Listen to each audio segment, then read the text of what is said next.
انشاءاللہ ہن پہلے نال بہتر مزدوری کر سکا، محنت مزدوری کر کے انشاءاللہ بچوں دا پیٹ امید ہے کہ یہ اسی محنت اور جذبے سے کام کریں گے۔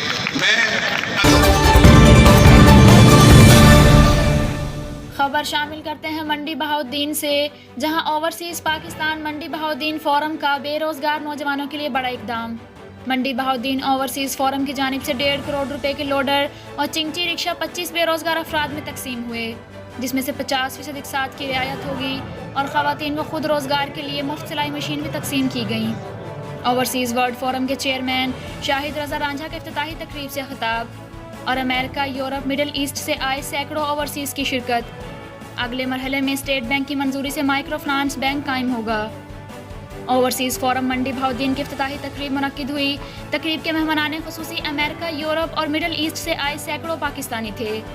تقریب سے خطاب کرتے ہوئے اوورسیز فورم آل ورلڈ کے چیئرمین شاہد رضا رانجھا نے کہا کہ ہم اوورسیز پاکستانی آج دنیا کی منفرد مثال قائم کرنے جا رہے ہیں، جس کی کامیابی کے بعد پنجاب اور پھر ملک کی سطح پر عمل درآمد کو یقینی بنائیں گے۔